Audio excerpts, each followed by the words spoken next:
la tercera gran vez que nos ha ofrecido el espacio de Alejandra, Francisco, para ayudar. Nosotros somos parte de un grupo de investigación de filosofía acá, se llama Proyecto CEMAP, que quiero mantener la agencia de práctica. Y nuestro foco de atención en general son problemas de filosofía de la técnica, lectura filosófica en general son las que hacemos. Y en esta ocasión nos pusimos en contacto con Italimón, que es una editorial de Buenos Aires, realmente encuentra mucho material activista, particular, mucho material político, contemporáneo, y nos ofrecieron hacer esta especie de ciclo que se está reproduciendo en distintas ciudades del interior, como en Buenos Aires, llamado Marcar un libro. Marcar un libro es no una presentación del libro, que es lo que suele hacerse en general, el autor presenta un libro, sino más bien un encuentro que tiende a pensar estos costados académicos y activistas que aportan los libros de difusión, la potencia de esos dos aspectos, y generar a su vez una experiencia de lectura no parecida en la presentación oficial, sino de difusión, de marcar un libro y de empezar a poderlo discutir con el presente muchas veces. Y a su vez, otra cosa que me parece relevante marcar un libro es que son eventos, los que ven hablando del país, las ciudades donde se ha hecho esto, que son varias, son tres al menos: Córdoba, Rosario, Buenos Aires, tratar de ser la cuarta, que tienden a tratar de integrar grupos de investigación, aspectos más académicos, quizás de la universidad, y aspectos de militancia, de pensamiento militante. Un poco los libros también con eso. Me pareció muy importante, especialmente en este año en el que, bueno, vamos a enfrentar dificultades políticas de armoniento, probablemente. La articulación que logra el libro tiene un peso político fuerte por detrás, una idea, este impulso como para arrancar. Así que bueno, tenemos a Micaela Caguapé, y esto normal. Bueno, muchas gracias, Diego. Yo solamente agregar a eso que Italimón, como dice Diego, es una editorial de militantes, es un colectivo de editorial que se manejan de forma asamblearia y que tienen gran parte, si no todo, su catálogo digitalizado para acceso libre, lo cual me parece digno de marcar, ¿sí? Para comenzar esta exposición. Bueno, mi idea acá era presentarles un pequeño apoyo visual del contexto, ¿sí? Del que vamos a partir, que es una recuperación muy a vuelo de pájaro, y a grandes rasgos, de lo que fue el movimiento autonomista o operario, ¿sí? Durante los 70 en Italia. Es un movimiento que más o menos comienza, ¿sí? A partir del 68, ¿no? Está inscrito en todos esos movimientos, esas revueltas, esos eventos, pero que se extiende mucho más que otros, y en ese proceso se va radicalizando, ¿sí? Durante esta década, más o menos del 68 al 70, ¿sí? En Italia tenemos un contexto donde comienzan a proliferar fuertes luchas en las fábricas, ¿sí? Acá tengo dos libros, también nuestra idea era ir linkeando también con otros libros, ¿sí? Este libro, Un comunismo más fuerte que la metrópoli, es una historia de todo el proceso italiano durante los 70, y esto es una novela muy emblemática, ¿sí? De la época, Lo queremos todo, que cuenta la historia, ¿sí? De uno de estos proletarios, muchos de ellos provenientes del sur, que migran al norte, ¿sí? A trabajar en las fábricas, y comienzan un proceso de luchas que se caracterizan por rechazar las formas sindicales de la lucha, ¿sí? A los sindicatos constituidos, rechazar, digamos, estar bajo la égida del Partido Comunista Italiano, ¿sí? Y ponen en práctica toda una serie de estrategias, ¿sí? Más bien difusas, más bien inorgánicas, que consistían muchas veces en ralentizar los tiempos de producción, ¿sí? En la línea de producción lo que trataban de hacer era sabotearla de distintas maneras para hacer que todo el proceso de trabajo sea más lento y por lo tanto trabajar menos, ¿no? Entonces tenemos ralentización, sabotaje directo, ausentismo, ¿sí? Empieza a ser cada vez más común, incluso prácticas como fingir algún tipo de accidente o cosas así, ¿sí?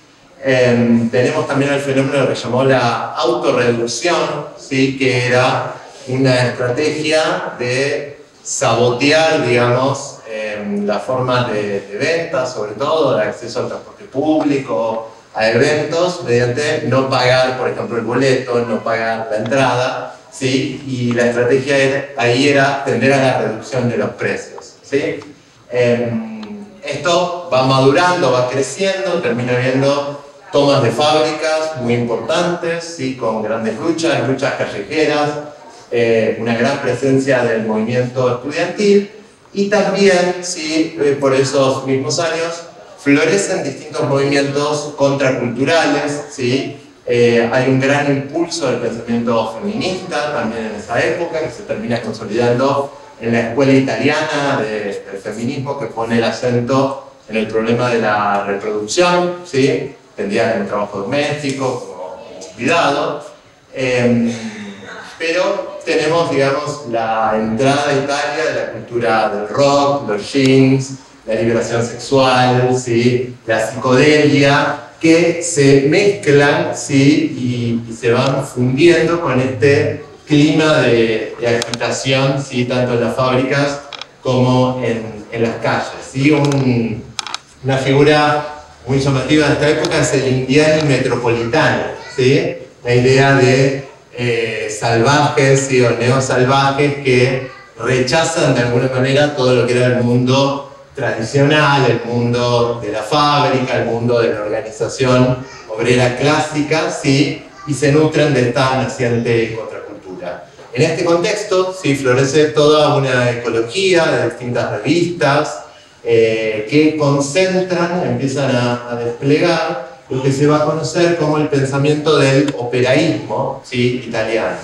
Acá cabe mencionar Lotta Continua, ¿sí? Una revista muy importante, Rosso, un diario, Poder Operario, ¿sí? Son todos revistas de distintos agentes culturales que van a empezar, ¿sí? El conflicto que el trabajo tiene con el capital dentro del desarrollo, ¿sí? De los distintos momentos históricos del capitalismo, ¿sí? Por ejemplo, los operaístas consideran que las innovaciones que va teniendo el capitalismo son el resultado de su lucha por reducir al trabajo, por someter a la clase trabajadora. Entonces, de ahí esta idea del operaísmo, ¿no? La centralidad histórica del movimiento obrero dentro del proceso de desarrollo capitalista.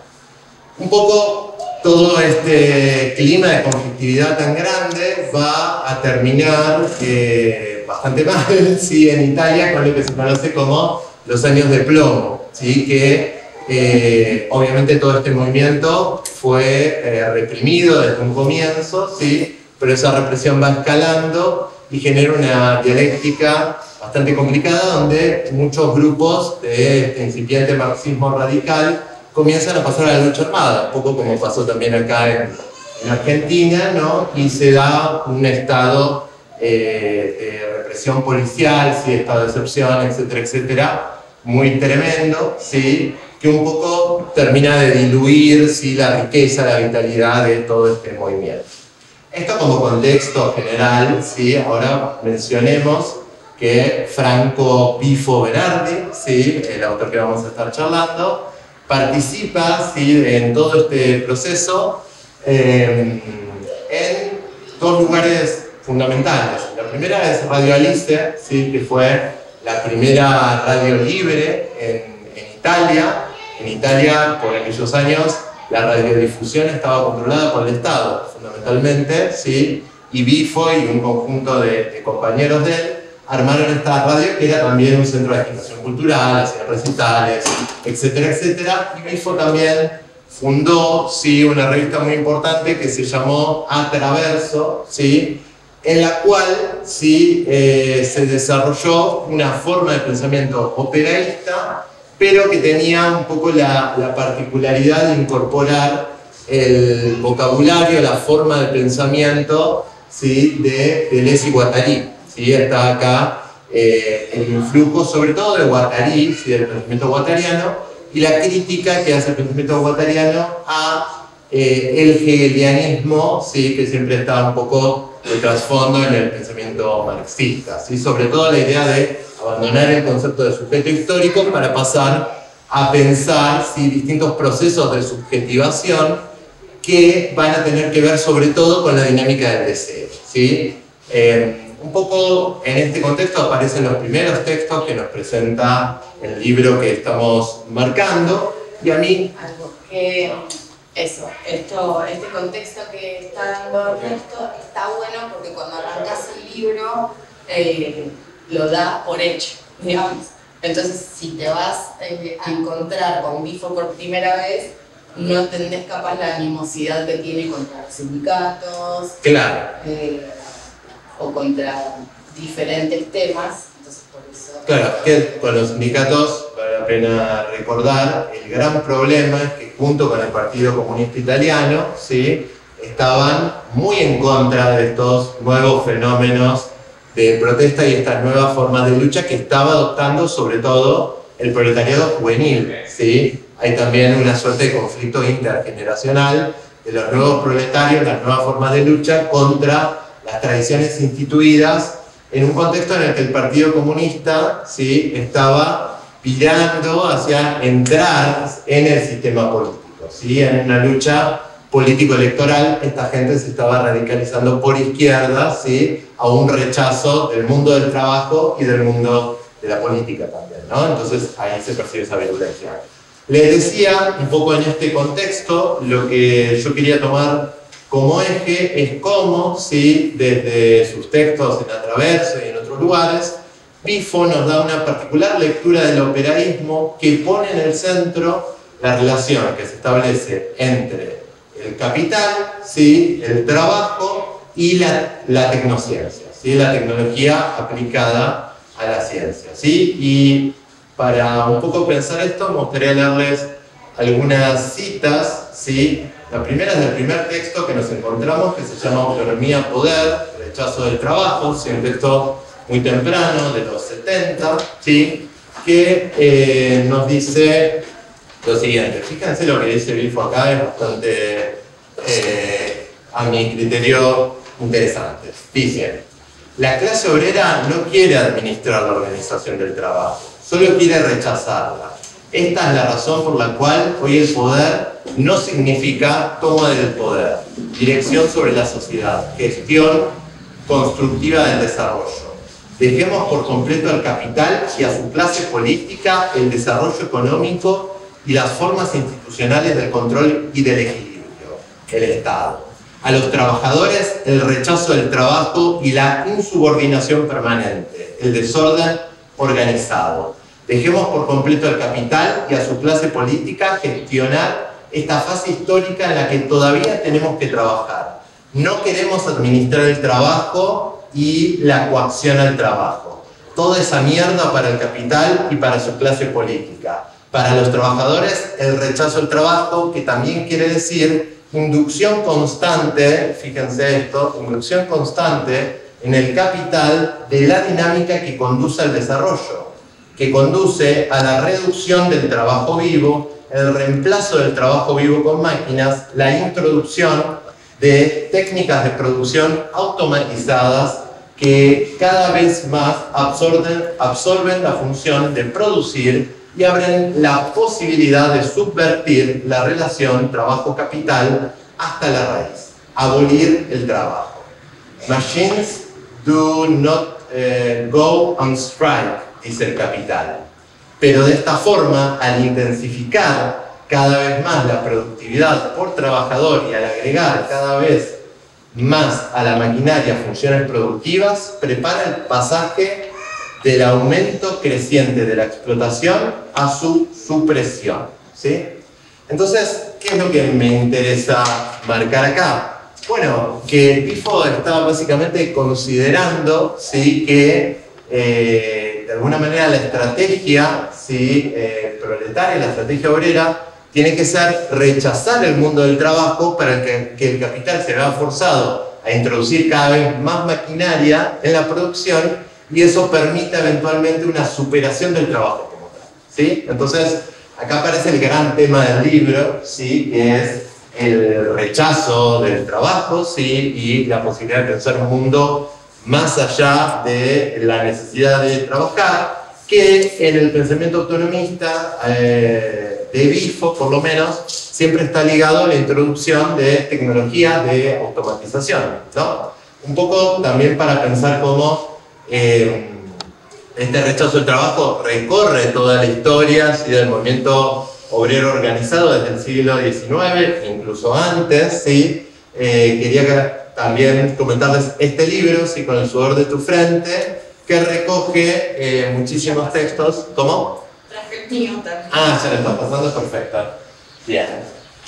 Bueno, señalar eso, ¿no? Entonces, una vez que planteamos esta dinámica en la que el trabajo tiene que inducir al capital a desarrollar la maquinaria para finalmente abolir el trabajo, me parece que también es interesante ver cómo Bifo, ¿sí? Considera que es posible una apropiación por parte, ¿sí? De este movimiento de trabajadores que rechazan el trabajo, ¿sí? Una apropiación, digo, de la tecnología capitalista, ¿sí? Bajo qué condiciones el movimiento obrero que quiere superar al capitalismo y al trabajo puede apropiarse de la tecnología que desarrolla el capital, ¿sí? Entonces, en un texto que se llama Escritura y Movimiento, de 1974, Bifo nos dice lo siguiente: la lucha obrera es la lucha contra el uso capitalista de la tecnología, un uso que la convierte en instrumento de esclavización e intensificación de la productividad y un aumento del grado de explotación de la fuerza de trabajo. Con justicia son criticadas por el marxismo ciertas concepciones que identifican la opresión característica de la sociedad actual con su forma tecnológica, entendida de modo metahistórico y genérico, y que por lo tanto identifican la liberación con la supresión de la tecnología, restauración de una relación inmediata con la naturaleza. Lo que las luchas obreras rechazan y tienden a suprimir es la relación capitalista de producción y por consiguiente el uso capitalista de la tecnología. Pero hay que aclarar algo. Si bien es cierto que el problema no es el de la supresión de la máquina tecnológica, esto no significa que, una vez subvertido el uso de la tecnología, sustraído, por así decirlo, el poder a los capitalistas y a su clase política, la máquina tecnológica, el proceso laboral, permanecerá sin cambios en su estructura. Es importante tener en cuenta que la reducción leninista de la transformación revolucionaria a soviet más electricidad, a pasaje formal del poder más repetición del modelo capitalista de desarrollo, contenía ya en su interior el peligro implícito de toda degeneración revisionista y estalinista. ¿Sí? Bien, ¿qué es lo que quería señalar de este fragmento? Bueno, en principio que, de alguna forma, ¿sí? Que el rechazo al trabajo por parte de los trabajadores induzca el desarrollo de maquinaria por parte del capitalismo no significa que de alguna forma se pueda, ¿sí? Por parte del movimiento obrero, tomar esa tecnología tal cual la desarrolló el capitalismo, ¿sí? Acá Bifo marca su distancia de lo que identificaba como una concepción leninista, ¿sí? Lenin estaba muy fascinado por el modelo de Taylor, ¿sí? Y él proponía que la Unión Soviética tenía que seguir esas formas de producción. Por el contrario, lo que se propone acá es que en el proceso de apropiación de la maquinaria tecnológica tiene que haber un elemento destructivo, por decirlo así, ¿sí? Hay que destruir la tecnología como la usa el capitalismo para poder reapropiársela, ¿sí? Con el objetivo de lograr esta superación del trabajo, ¿sí? Y acá el último fragmento que quería comentar, ¿sí? Tiene que ver con cuál es el sujeto, ¿sí? Más en específico de este proceso, ¿sí? Que un poco esto también nos abre a uno de los grandes aportes teóricos de Bifo, que es pensar ¿sí? la fusión en el mundo contemporáneo entre el proletariado ¿sí? y la producción de conocimiento tecnocientífico, que es lo que va a llamar comunitariado. ¿sí? Fíjense lo que nos dice este fragmento de un texto de 1975 que se llama Gran desorden bajo el cielo. Dice, la inteligencia técnico-científica es producida dentro del conflicto entre obreros y capital. Este reduce el trabajo necesario al hacer posible el reemplazo de trabajo vivo con máquinas y al garantizar el funcionamiento productivo de las máquinas. Sin embargo, cuando la informatización del proceso de trabajo masifica y proletariza un estrato social, de trabajadores intelectuales, estos se encuentran con la fuerza de trabajo escolarizada y politizada que se formó en los años 60 y 70 y se abre una nueva contradicción decisiva. El uso capitalista de la maquinaria hace de ella una estructura de control y dominio sobre los movimientos obreros. La supresión formal del trabajo tiene como objetivo la eliminación de la autonomía y la descomposición del cuerpo de clase. Ahora, en el momento en el que el trabajo intelectual se proletariza, este estrato se vuelve portador de necesidades más avanzadas, pero también, en cuanto poseedor de conocimiento acumulado, se vuelve portador de la posibilidad material de transformación obrera del mecanismo productivo, pasando de ser instrumento de intensificación de la explotación a ser instrumento de la liberación del trabajo. ¿Sí? Entonces, acá nos dice un poco que este proceso de reapropiación de la tecnología tiene que ser en principio encarado por aquel entonces naciente y creciente campo de trabajadores intelectuales proletarizados. ¿Por qué? Bueno, un poco porque ellos son también quienes tienen, podemos decir, el saber poder, ¿sí? que los capitalistas aprovechan para intensificar la explotación del trabajo. Pero justamente como poseen ese saber poder, pueden orientarlo ¿sí? hacia esta reapropiación de la maquinaria capitalista con el objetivo de liberarnos ¿sí? de esa penosa necesidad de trabajar. Y un poco esto a grandes rasgos era lo que quería plantear sobre la década de los 70 y le doy el paso a Mica para que siga con los 80. Sí, eso no sé si dijimos, bueno, está dividido el libro por 5 décadas, en cada una hacen una recopilación de artículos de Bifo, y por lo menos a mí me llamó muchísimo la atención la década del 80 y del 90 porque era un Bifo que yo no conocía. Después de lo de la radio, Bifo se exilia, ¿no? Primero va a Europa del Este, puede ser. Primero va a Francia. Ahí conoce a Guadalí en persona. Y después se va a Estados Unidos. Y después termina en entonces. Bueno, en la década del 80 empieza haciendo como un raconto de la experiencia de las fábricas tomadas en Berlín, los movimientos underground europeos, y hace pie después en California y en todo el movimiento de comunicaciones electrónicas que se está dando ahí. Bifo va a decir que estos movimientos, a diferencia de, por ejemplo, las religiones que tienen como un mito de los comienzos, empiezan a ver que la sociedad, el código que maneja la sociedad se está extinguiendo y hay un nuevo código que no somos capaces todavía de leer. Y a esto le va a llamar el mito del fin. Dice que este mito del fin es cuando una cultura empieza a sentir en sus oídos el sonido de la metamáquina. Es decir, la metamáquina va a ser toda tecnología de comunicación que excede la posibilidad de decodificación en cierto mundo en el que se está insertando. El mundo termina, el mundo como lo conocemos, cuando la metamáquina zumba.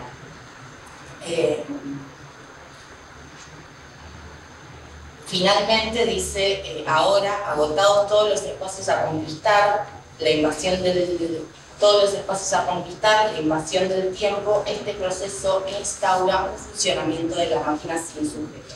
Esto es lo que va a ver Bifo en California. California es una tierra de capital sin obreros, donde la informatización de la producción de las tecnologías de la comunicación se desarrolla de manera temprana y funciona como un laboratorio tanto para los movimientos de liberación como para el capital. Dice que es interesante ver cómo la cultura underground, incluso antes de comprender a fondo las características de las tecnologías de comunicación electrónicas, entendieron que el terreno en el que se debía colocar el pensamiento postmoderno es el de la alteración. En este nivel, en el plano de la alteración, ve que hay convergencia de intereses entre el funcionamiento de las tecnologías de comunicación electrónica y el funcionamiento de las drogas, en todos estos grupos underground o New Age. Dice que hay como un sustrato de pensamiento mágico, donde la alteración psicodélica es un ámbito epistémico y perceptivo más cercano a la cultura de la instantaneidad, que se vuelve dominante en la era de las tecnologías de comunicación electrónicas. A este respecto, traje este libro de Davis, que habla de este sustrato de alteración psicodélica en el surgimiento de estas nuevas tecnologías de comunicación electrónicas, y también traje este de Bowie, que en una parte habla, en la parte que está marcada, de estas alteraciones en la producción artística en la época de David.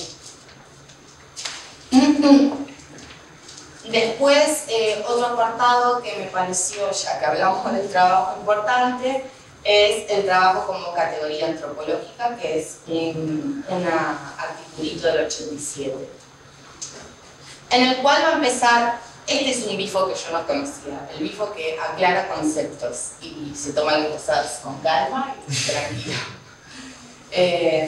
Va a decir que el trabajo no es la relación entre el hombre y la naturaleza, sino una forma particular de esa relación. Que la actividad se transforma en trabajo cuando el hombre se apropia del tiempo de otro hombre.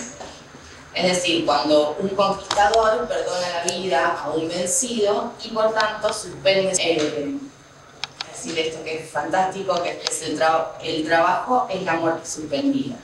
Es decir, no todas las formas de actividad y de transformación manual, cognitiva, técnica, lo que fuere, asumen la forma social del trabajo, sino que el trabajo es una forma de actividad de transformación de la naturaleza que es expropiada, alienada y doblegada a la dominación del hombre sobre la naturaleza, pero sobre todo del hombre sobre el hombre.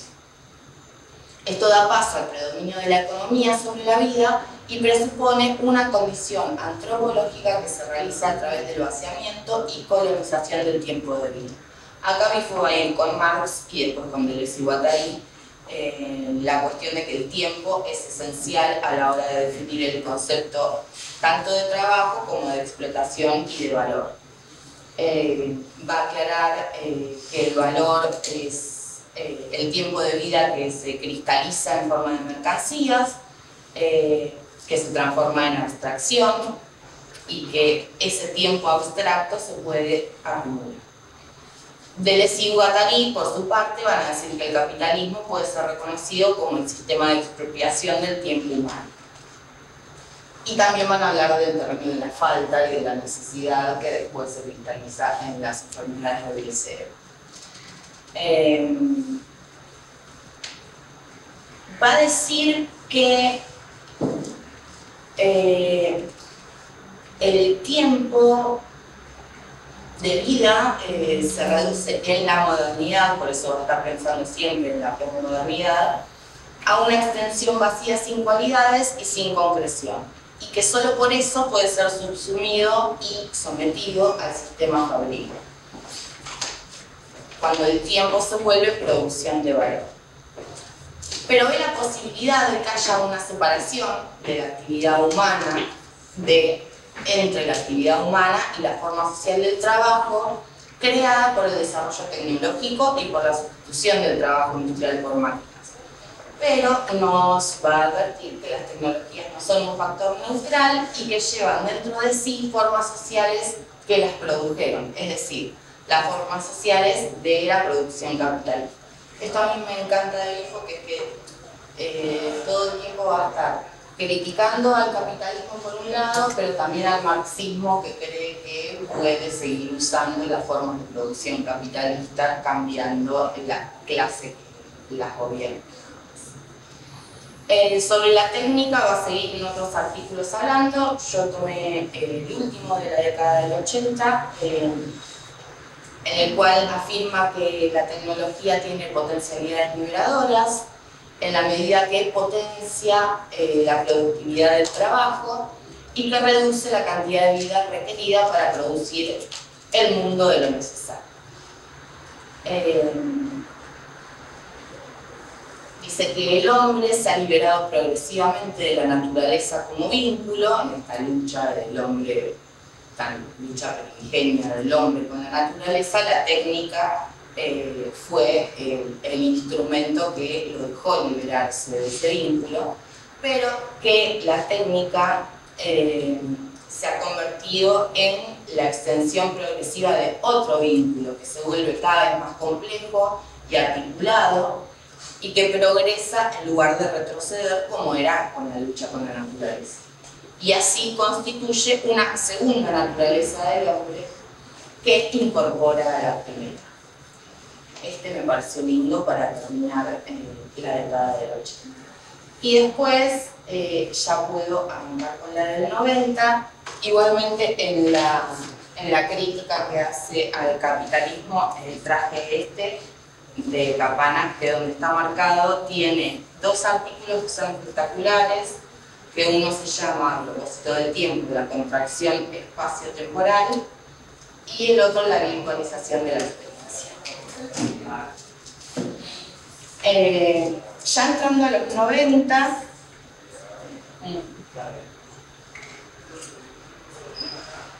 y viniendo de la experiencia californiana, el primer artículo que a mí me llamó la atención, por lo menos, es el primero, que es Cibercultura y Cibercapitalismo, en el cual ya arranca hablando de cyberpunk, así que me gustó, y dice que para él y otros del grupo de él que se exiliaron con él, el cyberpunk constituía un contrapunto a la euforia del New Age californiano, que era la otra cara de la realidad post-industrial. Entonces ya no veían un mundo feliz post-apocalíptico, como el New Age californiano, sino un mundo en el que el desarrollo acelerado exponencial de las virtudes presentes estaba teniendo efectos inquietantes en la nueva realidad tecnocomunicativa. Después de haber transformado la mercancía en mercancía cada bien necesario para la supervivencia material, la economía estaba ahora sometiendo a la propia producción de signos, imágenes y saberes las leyes del mercado. Es decir, que se pasa de la mercancía a cualquier signo que nos llegue por la infosfera. Todo lo que nos rodea se transforma en mercancía, en un punto. Tras la digitalización del proceso de trabajo y la financiación del capitalismo, la acumulación de capital no depende ya de la masa cuantificable de lo que se produce o del tiempo de trabajo depositado en una mercancía, sino de la comunicación, de la acción comunicativo-simbólica que la mercancía semiótica promueve. De acá nace la idea de Bifo de definir al capitalismo postindustrial como semiocapitalismo, dando cuenta del hecho de que el proceso de producción implica directamente la comunicación y la producción de signos, y que esta producción se vuelve trabajo cognitivo, trabajo sobre la atención, sobre la memoria, sobre la imaginación. En este análisis, el semiocapital hace que todos los criterios de valoración de la actividad productiva se vuelvan aleatorios, porque ya el tiempo de trabajo deja de ser un punto de referencia absoluto. Esto es bárbaro porque lo escribe en 1990 y podemos pensar en ayer, en este momento, en cómo nos captan la atención todo el tiempo y cómo estamos produciendo sin parar en nuestro tiempo de trabajo, en nuestro tiempo libre. Ya vamos a hablar de la pandemia, pero es como el teletrabajo, la pandemia. Claro. Y es como también un poco el proceso de desindustrialización, ¿sí? O la sociedad postindustrial. Un poco lo que hace es hacer que todos los aspectos de la vida se transformen medio en una producción fábrica, ¿no? Entonces, la fábrica pierde importancia, pero el mundo como tal se transforma en una gran fábrica de estos semiocapital, ¿no? De intercambios de signos en los cuales se inserta el proceso de valorización capitalista. La ganancia capitalista ahora tiene que ver sobre todo con intercambiar signos. Va a hablar después de la producción material e inmaterial de nuestra historia. Bueno, a ese respecto también voy a pasar a otro articulito que se llama Perder el Tiempo, de 1990, en el cual a mí me causó gracia, después lo usa con los signos también, cómo usa la palabra inflación para el tiempo y para el tiempo. Porque dice que cada vez es necesario vender más tiempo de trabajo o de vida para comprar cada vez menos tiempo de mercancías. Así, el capital obstaculiza y enfrenta el desborde de su tiempo, del tiempo histórico, secuencial o mecánico que se veía en la modernidad. En la medida en la que el saber técnico y las condiciones sociales son elementos compositivos, debemos ver cómo es posible ensamblarlos e diseñarlos, estos elementos, de modo de poder optimizar la performance del saber técnico desde el punto de vista de la humanidad real y no desde el punto de vista del interés económico dominante. Dice que no podemos esperar que la elaboración de una forma más adecuada y más humana del mundo social se produzca a partir de la política o de la economía. Acá ya empieza a desilusionarse de todo. Y que solo la podemos producir a partir de un cambio cultural, de las expectativas y de las motivaciones. Este es un bifo bien humanista. Retoma después al cyberpunk y dice que el cyberpunk es una forma de reflexionar sobre la mutación de la sensibilidad que involucra al organismo consciente en la era de la tecnología de la simulación. Me gusta cómo usa el cyberpunk porque dice que desplaza el campo de batalla y la aventura al interior de la mente, o más bien al ciberespacio. El mundo ya no es una esfera del devenir histórico, sino un espacio de inserción entre las derivas cibernéticas. Y acá es como pedacitos, pero la bibliografía de ciencia ficción que tira es y se empieza con el apocalíptico. Dice que para 1991 su imaginario de cyberpunk se estaba mezclando con el colapso político que estaba viviendo China y California. En California ya estaban surgiendo las empresas de telecomunicaciones y en China como que se estaba abriendo el mercado. Lo que le preocupa a él a ese respecto es elaborar una ética para este cruce, porque si bien son escenarios divergentes, están interconectados. Acá dice, ya empieza a pensar en elaborar políticas de la mutación, que es un concepto que va a usar en este libro y en otro. Dice que entre 1990 y el 2020, escribe en 1991, el hombre va a seguir siendo inadecuado para las técnicas que él mismo inventa. Acá podemos pensar también en conocer inteligencias artificiales, con cualquier cosa, en lo que él llama metamática. Él a esto llama metamática. Es como cuando uno, siendo el hombre o el que produce las tecnologías, todavía no las puede decodificar. Entonces es incapaz de elegir informaciones, incapaz de decidir, incapaz de apostar de acuerdo a decisiones racionales. La forma moderna de la política, va a decir, la organización estatal centralizada, incluso las formas de democracia participativa, están destinadas a convertirse en caparazón de vacío. Creo que también está como, no está reducido, está viendo el tema de corporaciones y gobiernos y cómo empiezan a ganar terreno en lo político. Claro, cómo a partir de la mutación que se da en el modo de producción capitalista, las instituciones clásicas, es decir, la política parlamentaria democrática, queda como más una pantomima que otra cosa, ¿no? Una desconfianza, ¿no?, de las formas de participación política tradicionales, tanto, digamos, las que ha producido el mismo capitalismo, ¿no?, la democracia parlamentaria, como de las tradiciones obreras también, ¿no?, los partidos, etc. Sí. Después se pregunta si hay que resistir a la mutación. La respuesta es obvia, que no. Y va a decir que resistir a la mutación constituye una pretensión absurda basada en una premisa idealista y esencialista de que el hombre puede definirse por fuera de sus condiciones sociales, psicoquímicas o infraféricas, dentro de las cuales existe como órgano. Que no hay ninguna humanidad esencial originaria, porque el hombre consiste en el proceso de interacción entre el organismo y el ambiente, y que es el devenir maquínico y el gesto de autorreflexión de este devenir el que opera incesantemente sobre sí mismo.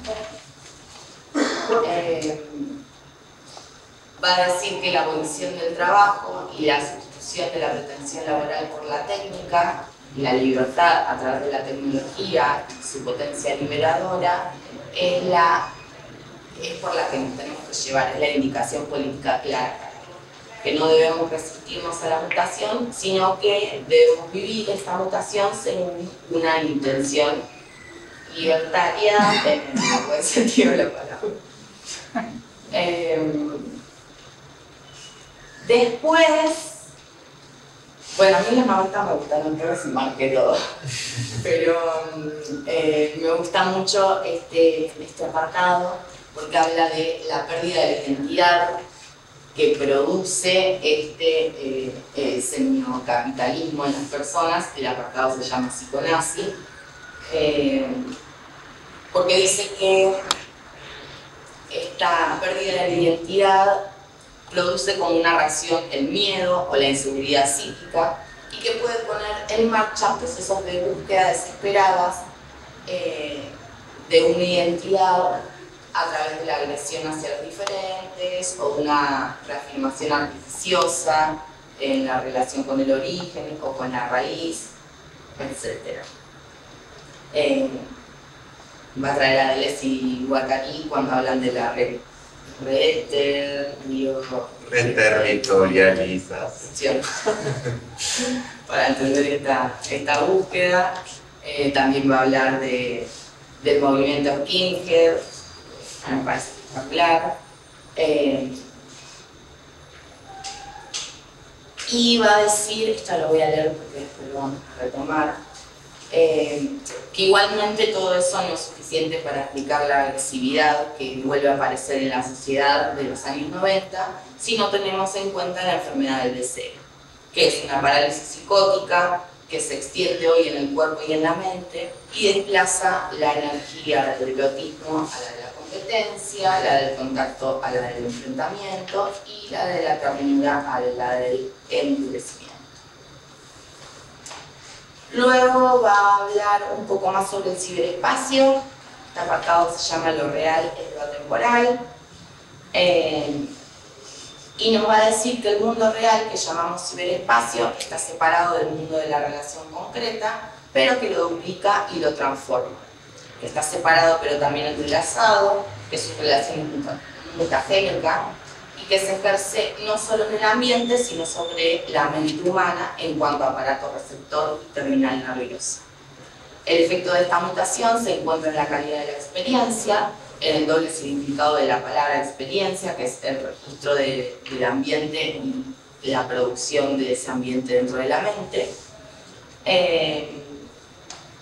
y que tienen lugar en niveles separados, pero que siempre están interconectados. El de la corporeidad y el de la eternidad digital. Esto es a lo que se llama temporalidad.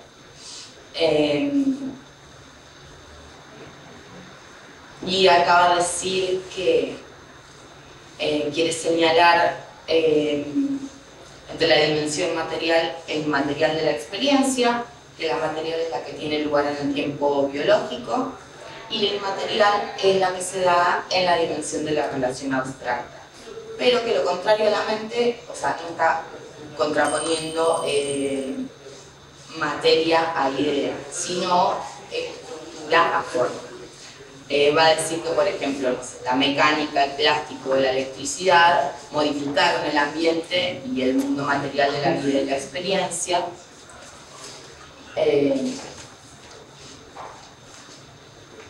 Y las condiciones de la actividad cognitiva que mutaron. Cuando hablamos de la información y el acceso a la producción digital, no estamos hablando de eso. La informática no presupone un mundo, produce en cambio otro universo de experiencias que solo de modo marginal interactúa con el material de la experiencia.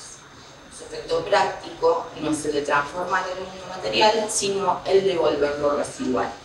Va a decir que la digitalización es el punto de llegada y la multiplicación de una tendencia que ya existe dentro de la esfera de la producción capitalista.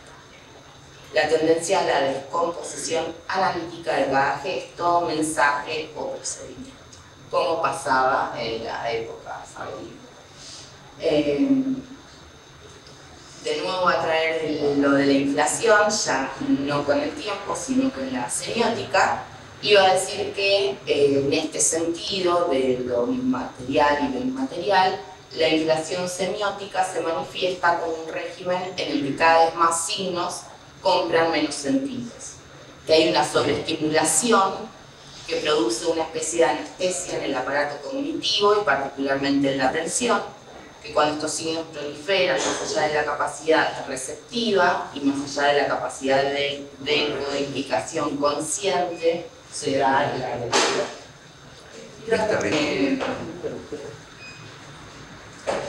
a propósito de esto, en otro apartado va a decir que las consecuencias que se ven son un ciclo de pánico y de depresión que producen un efecto generalizado de apatía o de desensibilización a la diferencia erótica. Erótica la entiende como la presencia consciente de la percepción de una singularidad en la experiencia. Y en este sentido va a proponer que el arte es una buena forma de reerotización de la experiencia, porque restituye la originalidad al signo que se había vuelto corporerizo, que tiene una función terapéutica y que devuelve importancia y singularidad a la experiencia.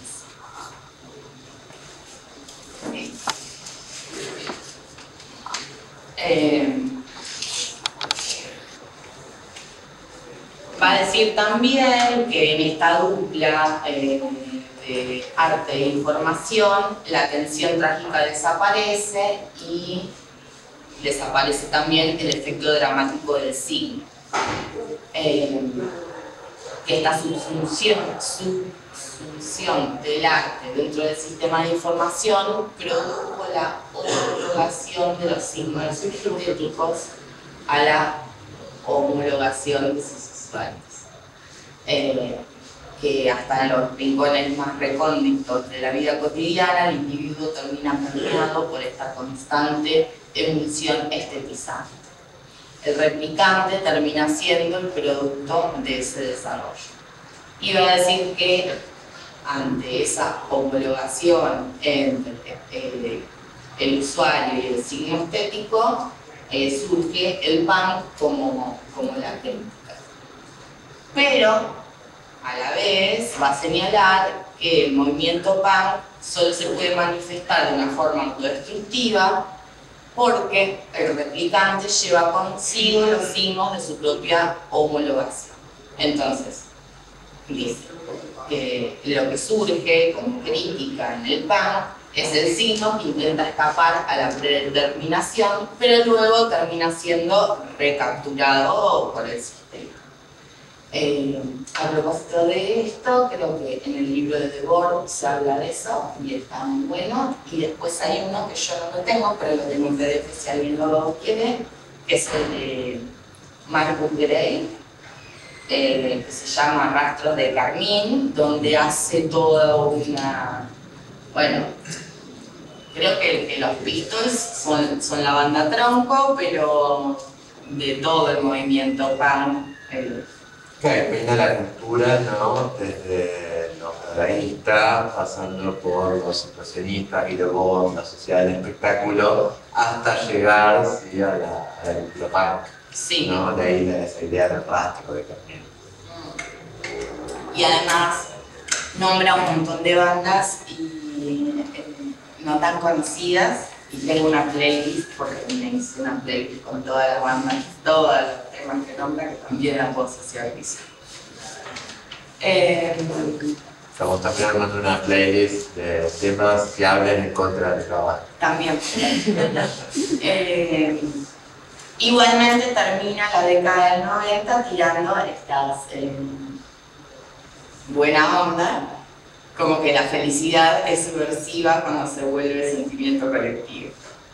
Claro, acá va a estar, hay una tónica que ya se forma en los 90 y que va a atravesar la obra de Bifo hasta el presente, y que es un marcado pesimismo en cuanto a lo que podemos esperar del futuro, pero siempre con algún destello de esperanza, ¿sí? Muchas veces vinculado a recuperar la amistad, la sensibilidad, el cariño, el tiempo que demandan esas prácticas, etc.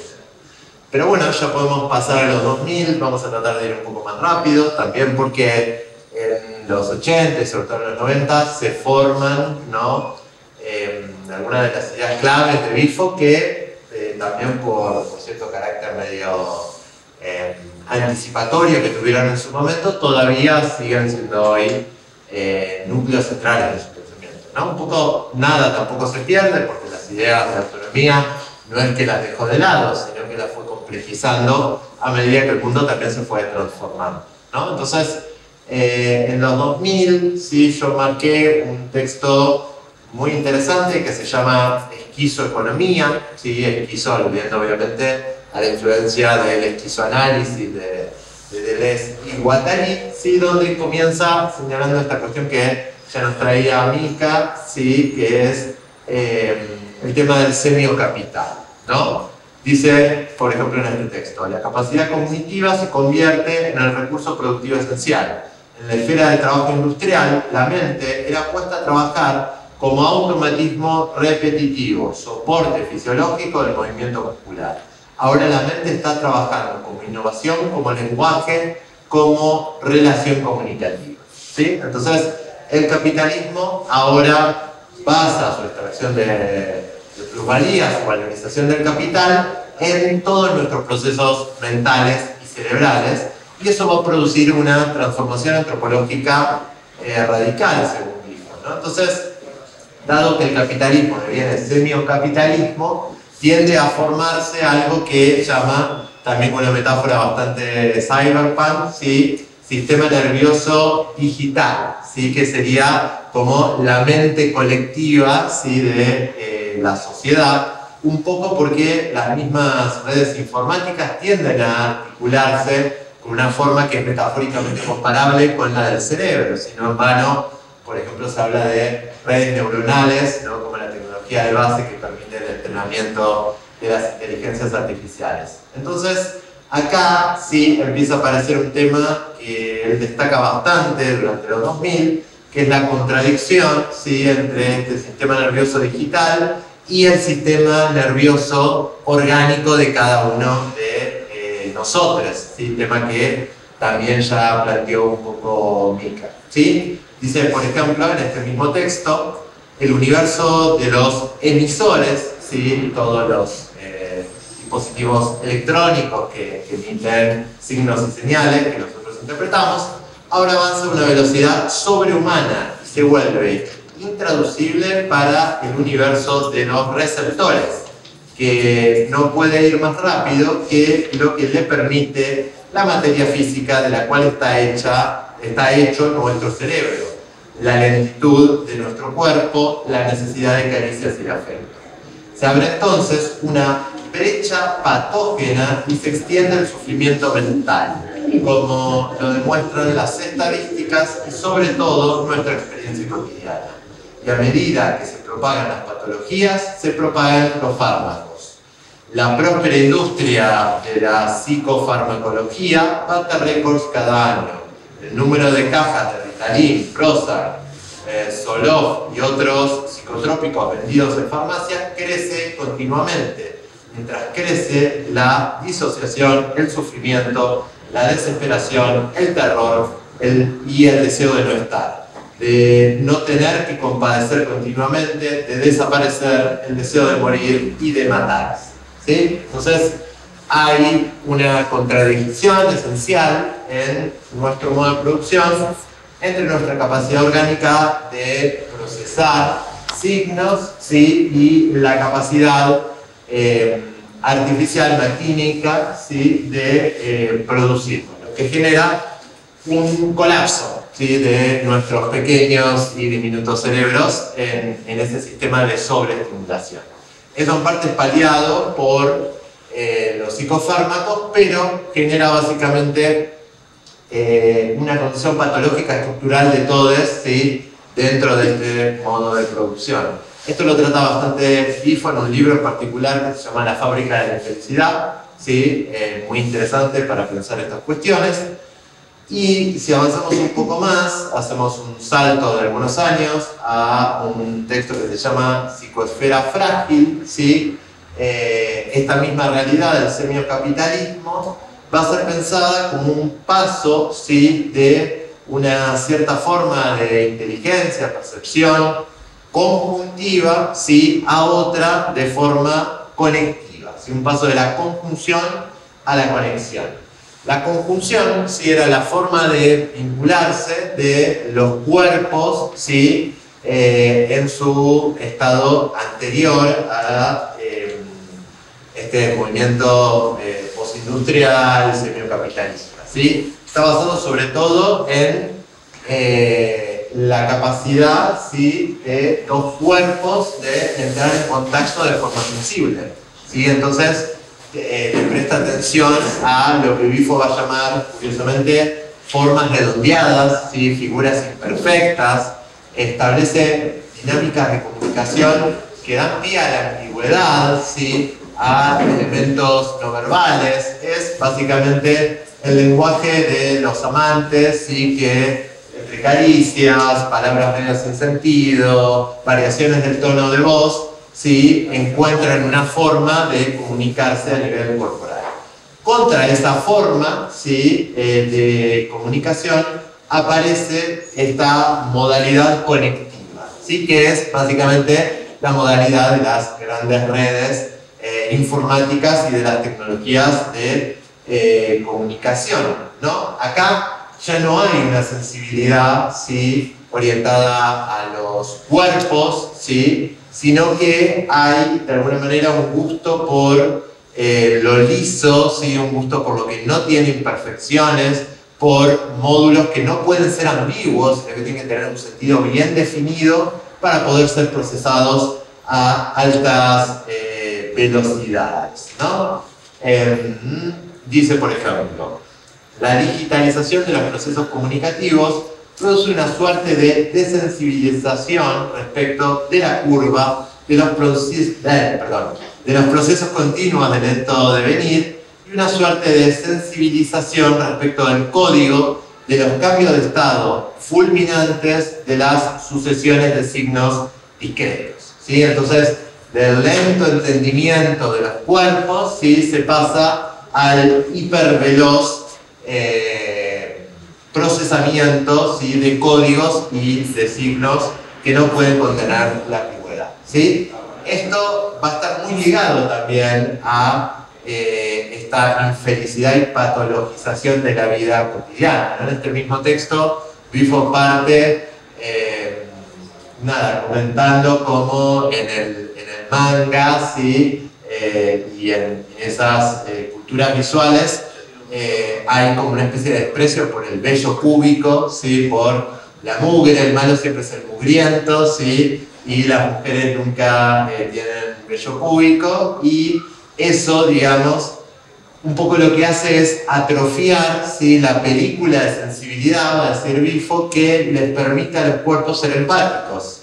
Entonces, todas las olas de suicidios que se fueron dando en Japón, ¿sí? El ataque a homeless, gente que vive en la calle, a viejos, los grandes tiroteos por parte de lobos solitarios en Estados Unidos, ¿sí? Pensemos que esta es la época de Bowling for Columbine, ¿no? El suceso y la película de Michael Moore. Bueno, todo eso un poco para Bifo va a tener que ver con este paso, ¿sí? De la comunicación conjuntiva a la conectiva, y con esta desensibilización de los cuerpos, que es una condición que tienen que atravesar para resistir la sobredosis de estimulación informativa, ¿sí? De la modalidad colectiva.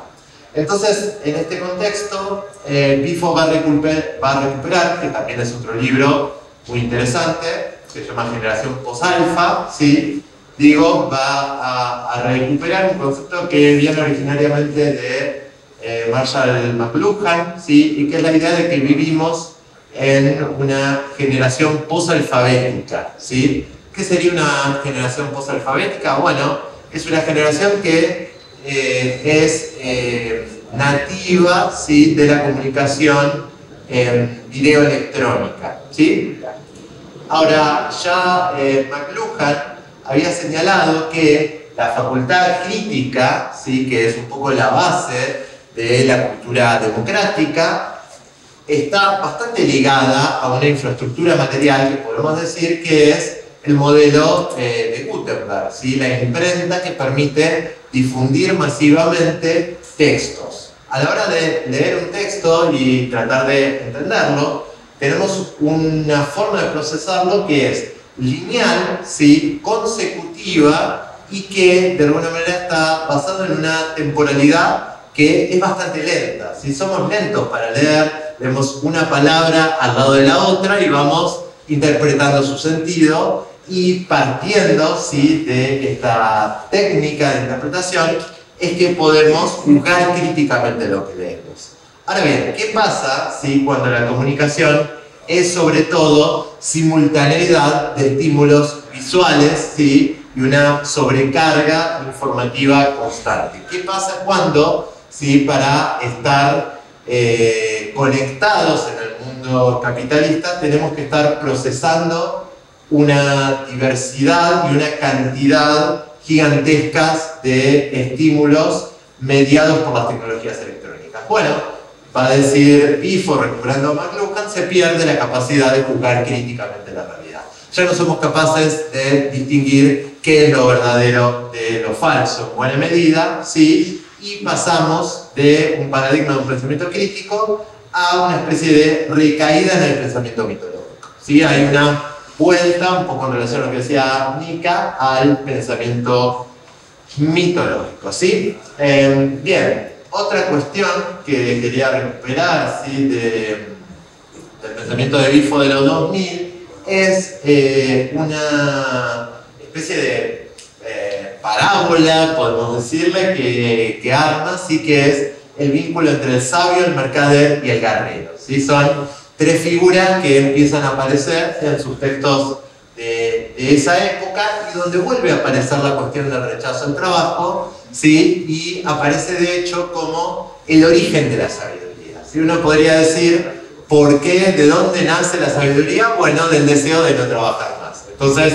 como no quiero esforzarme en el trabajo, pienso algún tipo de ardid, pienso en algún tipo de mecanismo tecnológico que me permita, ¿sí? Automatizar esa función. Dice Bifo en este texto, que me gustaría leerles un pedacito: la historia del siglo XX es la historia del conflicto y de la alianza de tres figuras: el sabio, el guerrero y el mercader.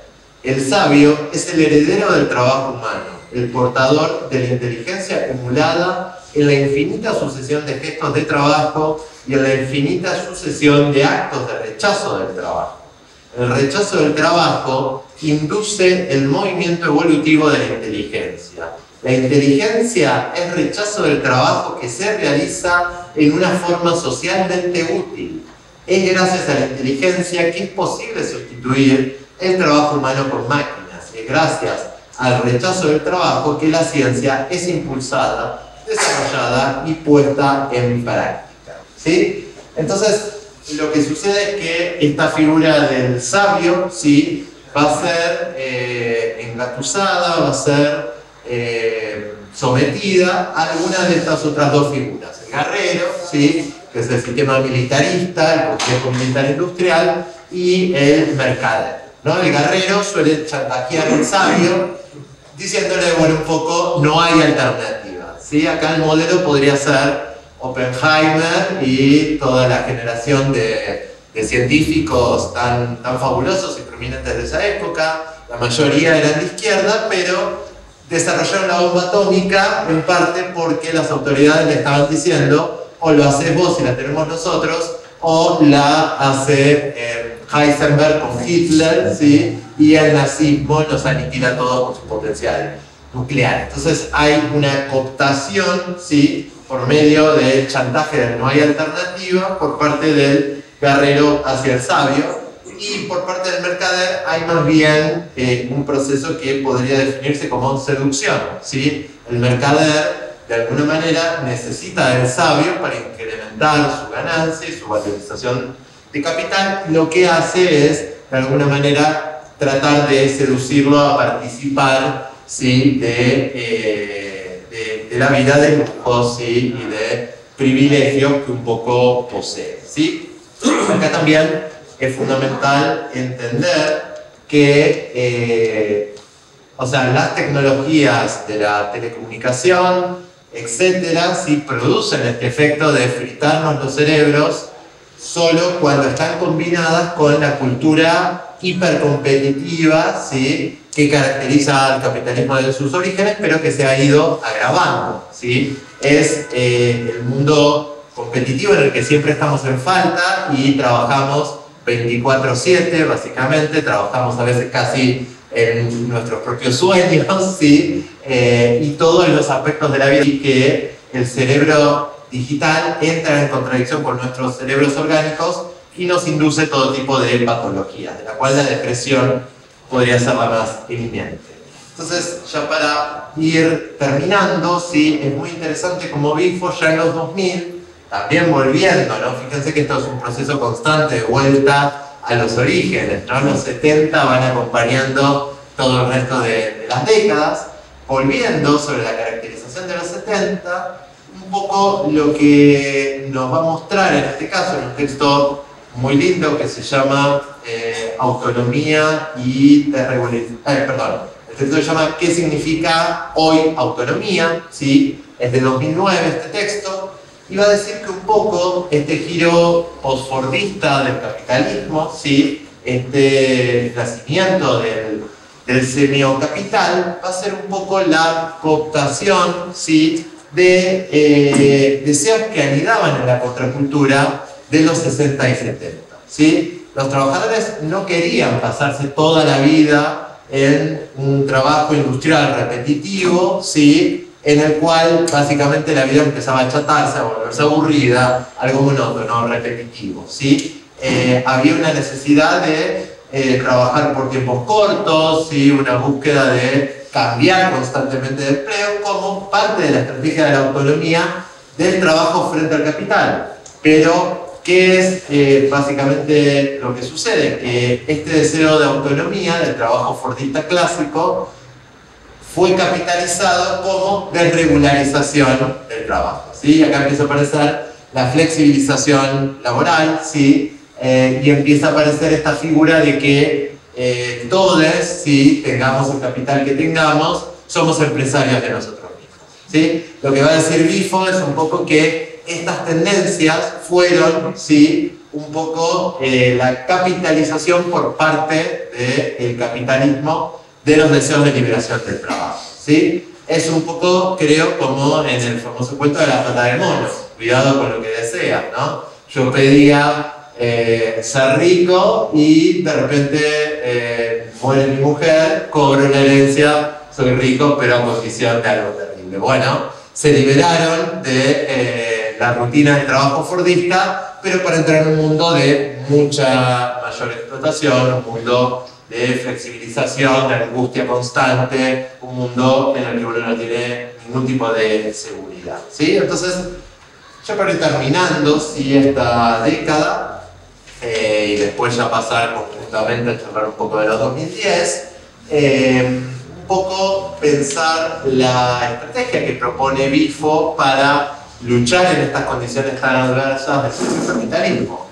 Bueno, acá la clave va a ser si abandonar las tradiciones de la izquierda que ponían de alguna manera su centro gravitatorio en la figura del intelectual, ¿sí? Ya sea el modelo leninista de un grupo intelectual que por su voluntad logra de alguna manera imbuir a la clase, ¿sí?, de conciencia de clase, la conciencia de clase que le faltaba, ese modelo leninista, o las formas más gramscianas de intelectual orgánico, ¿no? Esas dos formas Bifo las va a rechazar porque dice, bueno, ahora que existe el comunitariado, ¿sí?, ahora que de alguna manera el trabajo es sobre todo trabajo intelectual, ¿sí?, de alguna forma ya es imposible pensar a los intelectuales como un grupo separado del proletariado en general, ¿sí?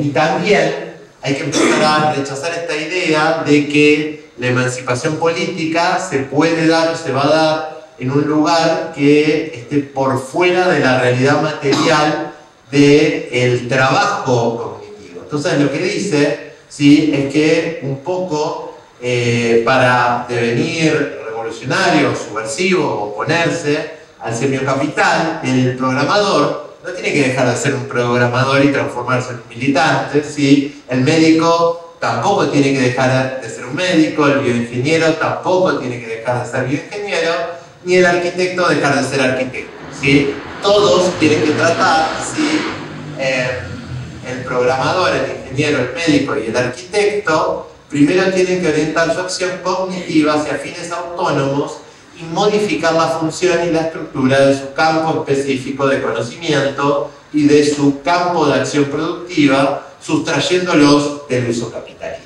¿sí? Entonces, la alternativa que nos plantea Bifo a este cuadro tan funesto de patologías mentales, hipertrabajo, bueno, agrega un mundo que se va prendiendo en llamas, la guerra que empieza a resonar con sus tambores por todo el mundo. Bueno, contra esto el comunitariado tiene que ser capaz de desplegar los saberes que maneja, ¿sí?, los fierros que tiene en sus manos, para otros fines que no sean los de la valorización del capital, ¿sí? Hay que empezar a primero imaginar y luego poner en práctica, ¿sí?, un poco como decía al principio, otros usos posibles de la tecnología que no estén subordinados a la ganancia capitalista, ¿sí? Pensar en cómo, ¿sí?, estos software, esta bioingeniería, ¿sí?, estos diseños de los espacios, etcétera, etcétera, etcétera, pueden contribuir a un bienestar social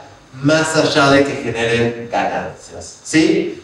Y bueno, con esto ya cierro esta un poco más acelerada exploración del Bifo de los 2000. Vamos a empezar a charlar de lo último que nos queda, que es de los 2010 en adelante, ¿sí? Bien, y hay una de las primeras cosas que nos llamó la atención, sobre esta relación entre patologías, ¿sí?, y sobre todo depresión, y las nuevas formas de comunicación y vínculo social.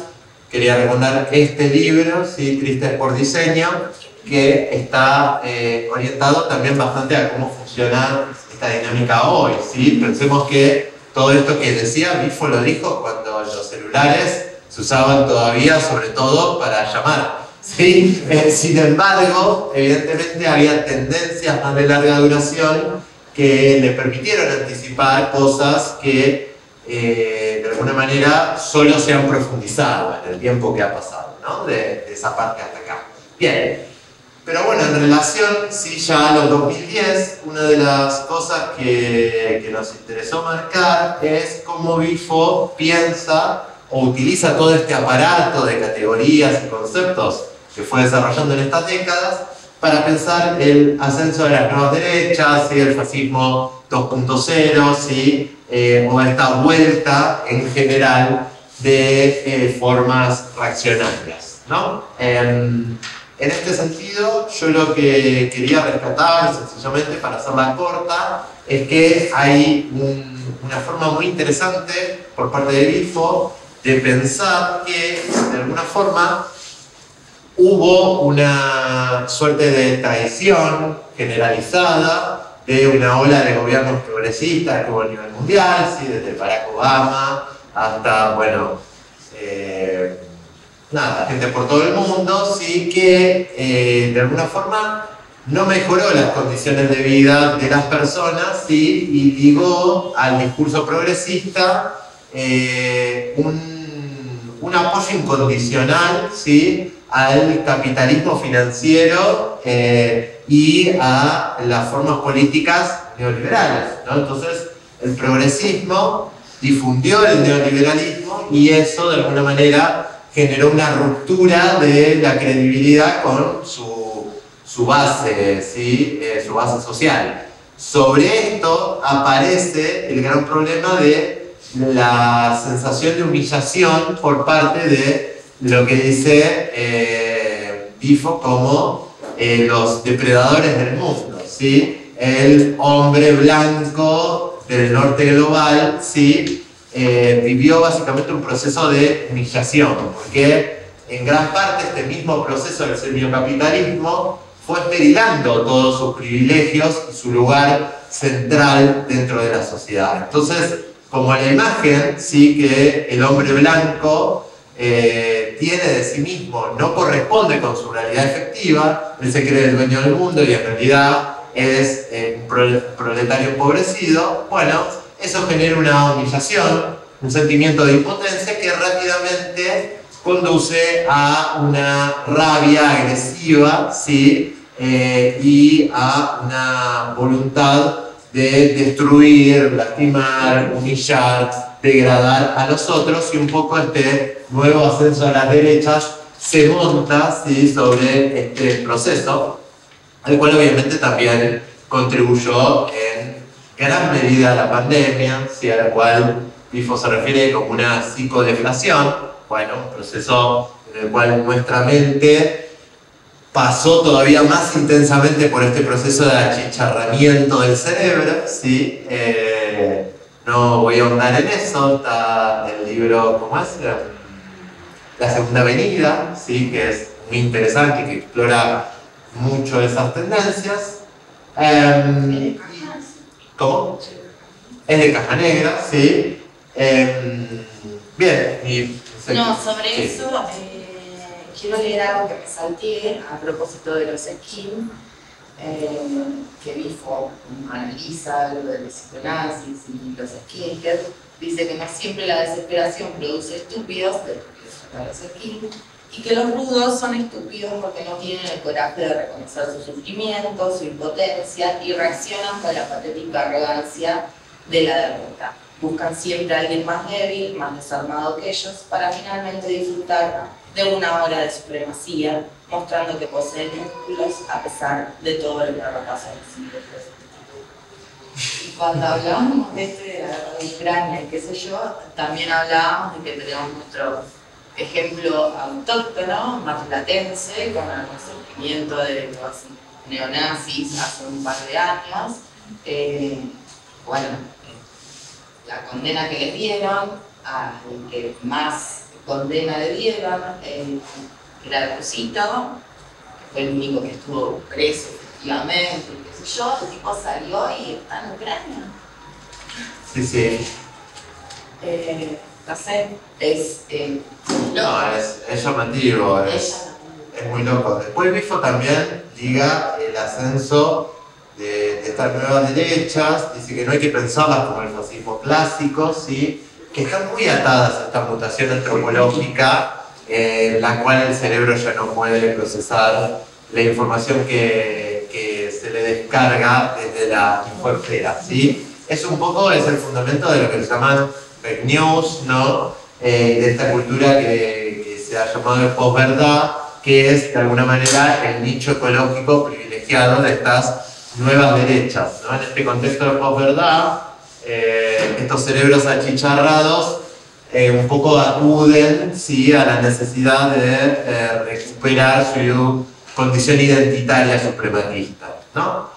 Y finalmente también Bifo ha escrito cosas bastante interesantes sobre la guerra de Ucrania, entendiendo, sí, que es una guerra entre dos potencias fascistas, ¿sí?, entre dos elementos de la extrema derecha, criticando el apoyo que buena parte del pensamiento progresista europeo, sobre todo, le ha dado de forma muy directa a Ucrania.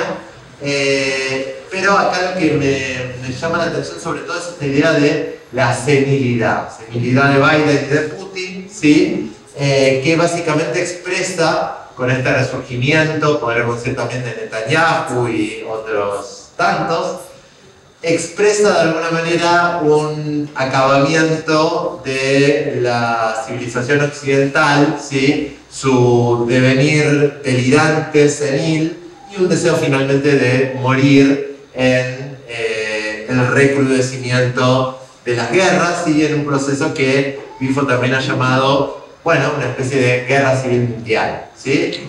Mucho más interesante que hablar de la posibilidad o no de una tercera guerra mundial, en la línea de Bifo me parece que es recuperar esta idea que ya Carl Schmitt propuso en los 80, creo, de que hay una especie de guerra civil mundial en curso, muy ligada a esta cultura de la hipercompetencia, ¿no? Neoliberal. Bien. Y finalmente, para no irnos angustiados, ¿sí?, aprovechando el último libro, ¿sí?, que les proponía traer, si quieren ver, decir, ¿sí?, que me resulta muy interesante cómo en sus últimos momentos de pensamiento, Mark Fisher vuelve sobre la cuestión, ¿sí?, del Bifo, sobre todo de los 70, para pensar cómo, ¿sí?, imaginar un mundo más allá del capitalismo tiene que ver con recuperar, o la posibilidad de recuperar, ¿sí?, este deseo del rechazo al trabajo. Porque también es este deseo del rechazo al trabajo el que nos permite reimaginar otros usos de las tecnologías y no caer en los planteos fatalistas, ¿sí?, en los que consideramos que la IA, por ejemplo, solo puede sustituirnos y solo puede degradar todavía más nuestro mundo, ¿no? Entonces, hay ahí, me parece, todavía una potencia que recuperar, que volver a traer, ¿sí?, de esta figura del 77 italiano, ¿no? De hecho, es, bueno, no solamente Fisher, sino Zizek, Williams, ¿sí?, en su libro Inventar el Futuro, bueno, proponen un programa que recuerda muchos elementos de todo esto que decimos, ¿sí?, y que consiste básicamente en reivindicar la automatización de la producción, ¿sí?, pero ligado, ¿sí?, a achicar la jornada laboral, a trabajar todos, trabajar menos, ¿sí?, y también establecer algún tipo de ingreso básico universal por encima de la canasta básica que nos permita repensar una vida más allá de el hipertrabajo en el que vivimos. ¿Y cuál es tu mensaje esperanzador? Lo voy a leer. Bueno, claro, pues buscábamos algo para no terminar dándonos un palazo en la cabeza y lo encontramos. Bifo siempre trae mensajes de amistad y buena onda con Deleuze y Guattari. Entonces recupero una lección de Deleuze y Guattari sobre la filosofía y la amistad, entendiendo la amistad como un camino que no existe y nos llama a crear ese camino. Y iba a decir que la tarea, que la tarea de la filosofía bífida es reconocer el abismo que ha creado el neoliberalismo y construir sobre él un puente que pueda ser cruzado por personas con las afinidades electivas similares.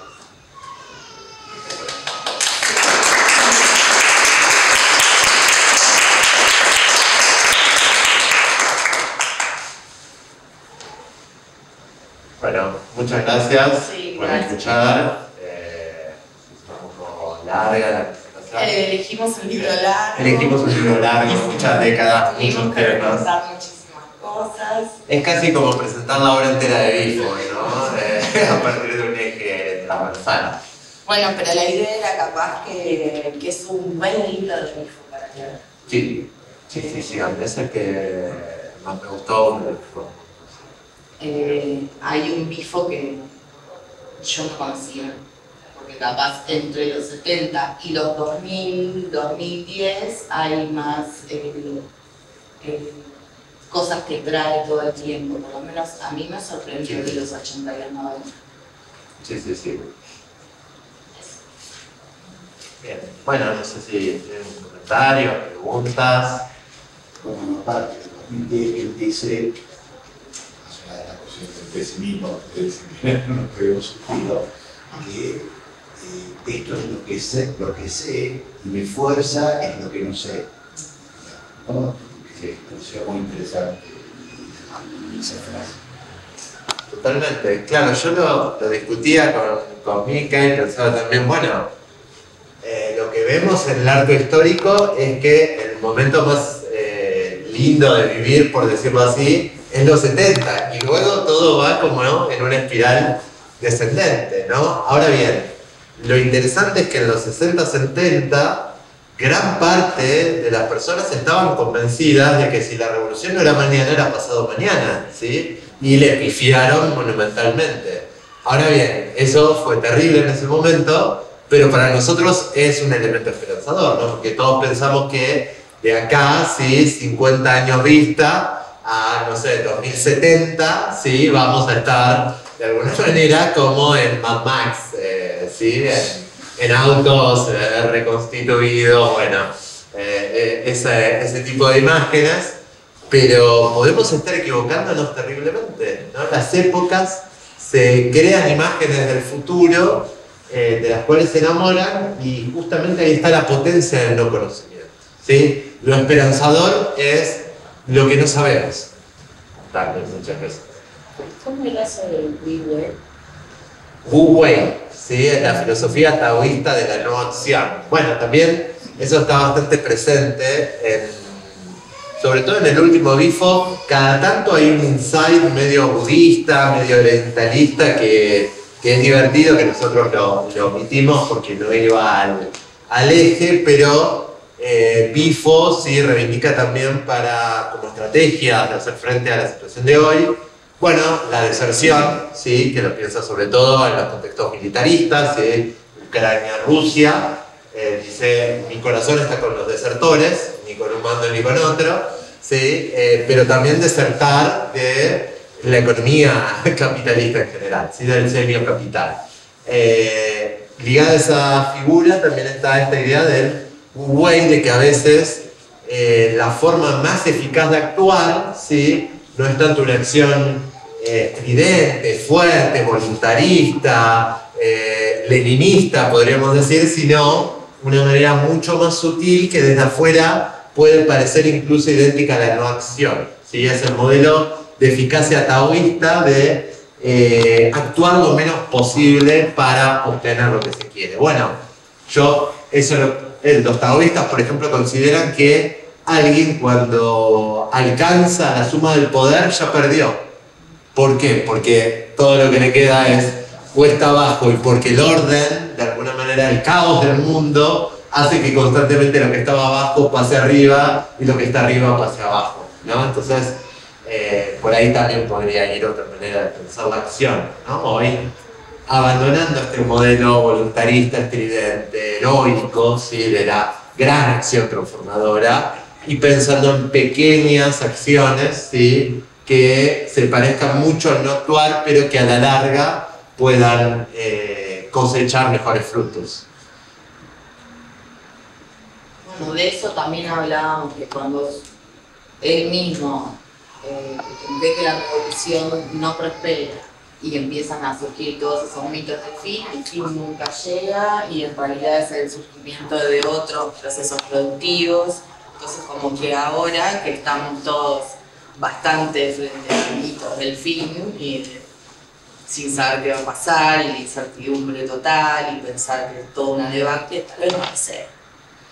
También hay como, no sería la primera vez que pasa en la historia humana que por una derrota epocal se genera una especie de conciencia de época que lo único que hace es reflejar la inmediatez que tiene ese hecho respecto a nosotros. O sea, es normal que una persona, por lo que dura su vida, piense que una derrota de 30 años es la derrota. No, pero responda que vivimos un poco más. No que eso sea lo que pasa en la historia. O sea, una cosa que pensar es esa relación entre la apertura del imaginario, de permitirse por lo menos dudar de esta especie de mitos que aparecen y dejarse ganar fuerza, digamos, por ese desconocimiento de lo que viene. Pero por otro lado, una cosa que me llamaba mucho la atención es el nivel de predicción que hicieron en términos de cómo iba a funcionar, por lo menos a nivel técnico, el desarrollo de ciertas cosas. Yo pienso en esta noción del capitalismo como una especie de ramificación nerviosa. Sí. Esa lógica en los 90 no está ni cerca de ser lo que es ahora, por ejemplo, con la producción descentralizada de información por inteligencia artificial. Claro. O sea, yo lo digo, por ejemplo, ahora en Windows 11, que es la última versión de Windows que salió, se va a implementar una función que se llama Windows Recall, que lo que hace básicamente es filmar tu pantalla, registrar el contenido de tu pantalla, para alimentar una inteligencia artificial local, supuestamente, cuya información no se va a compartir con la nube, para poder asistirte a vos en búsquedas que quieras. Por ejemplo, decir, yo tenía un archivo que creo que se veía así, pero no sé cómo se llama, ¿dónde está? Y la inteligencia dice, sí, lo registré en la pantalla, el día tanto y tanto, está en esta carpeta. Y la idea es que te ayude a vos como un asistente nada más, pero en Microsoft es bastante fácil sospechar que eso es una granja de datos más para incluir cómo funciona básicamente con todas las cosas en las cuales se incluye la inteligencia artificial hasta ahora. Y es muy loco porque es como la maximización de este proceso de utilizar personas como neuronas, digamos, de una gran red mental que acumula datos y los sistematiza. Y eso, perdón, me estoy notando, pero me generó un montón de cosas en la charla. Me genera también una contradicción respecto a esta idea de el no trabajar. Porque en algún sentido, cuando uno alimenta una inteligencia artificial en su actividad cotidiana, está trabajando sin trabajar. Porque yo le estoy dando mis datos personales. Sí. O sea, desde el punto de vista de la inteligencia artificial y de Microsoft, yo estoy trabajando todo el día para ellos. Claro. Solo que no me están pagando y yo no lo sé. Pero es muy loco eso, porque es posible trabajar sin saber que trabajas sin eso. Pero Claro. a mí me parece que lo interesante o lo de las últimas, para ser inclusive un poco esperanzador, con las últimas inclusiones de Bifo, sobre todo en el libro como se llama El tercer inconsciente, el vínculo que hace, y me parece que es interesante, es cómo esa velocidad o ese tiempo de ocio que se puede conquistar al darle otro uso a la tecnología sirva para un espacio de encuentro y de sensibilización, donde hay una lógica de la erótica, de la corporalidad, de un reencuentro, y donde ahí yace la potencia. Independientemente de que esa maquinaria productiva siga trabajando, independientemente de nosotros, o que 24/7, digamos, que esa inoperatividad habilite el espacio material, el tiempo para que nos juntemos, presenciemos una charla, nos escuchemos, nos veamos la gestualidad y a partir de ello construyamos una manera distinta de producir que no esté desacoplada de los criterios capitalistas. Creo que por ahí viene como el halo, la endija esperanzadora que él ve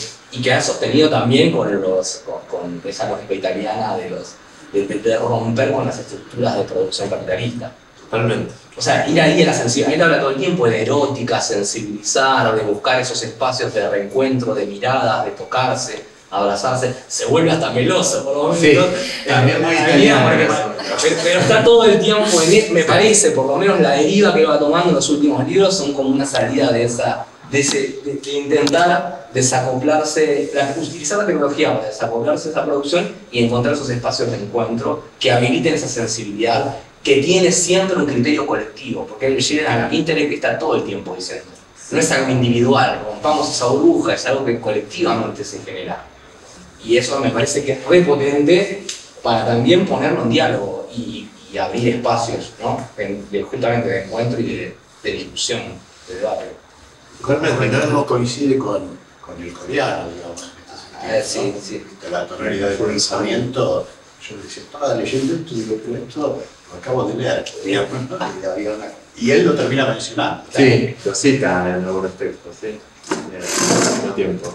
Claro, ahí el problema sería entender qué es un rechazo del trabajo cuando trabajo y vida tienden a juxtaponerse, ¿no? Cuando de alguna manera el trabajo ya no es un espacio definido, bien delimitado, la fábrica, ¿sí? Y un conjunto de actividades fijas que yo dejo cuando salgo, ¿sí? Sino que es como la realidad cotidiana. Bueno, justamente me parece el rechazo del trabajo se transforma ahí en esta capacidad de liberar tiempo a los imperativos de la ganancia competitiva, ¿sí? Liberar tiempo para dejar de ser empresarios de nosotros mismos, por lo menos en alguna instancia, y en esos espacios recuperar esta sensualidad, ¿no?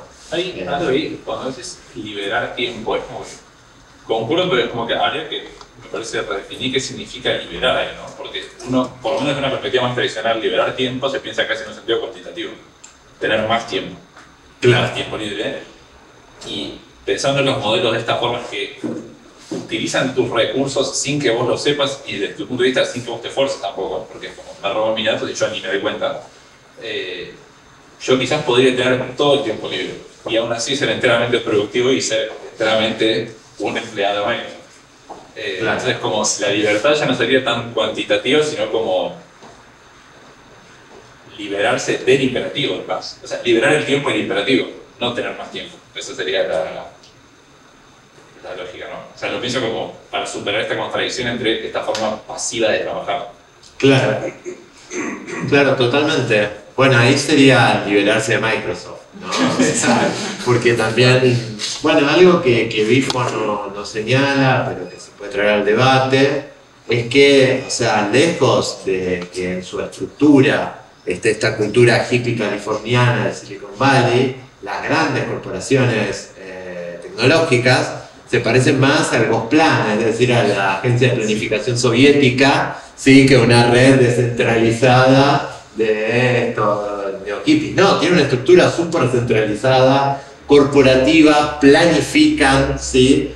Entonces, claro, ahí, o sea, el chantaje de la plataforma es su condición monopólica, primero, o sea que para llegar a determinados recursos informáticos uno tiene que sí o sí, o casi sí o sí, a no ser que sea programador o alguien dedicado a la informática, recurrir a determinadas plataformas, ¿no?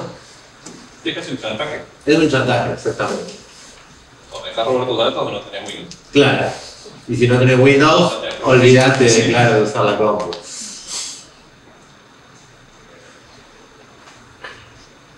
Yo pensaba en relación al trabajo, porque la cuestión es el trabajo, ¿no? Son 50 años contra el trabajo.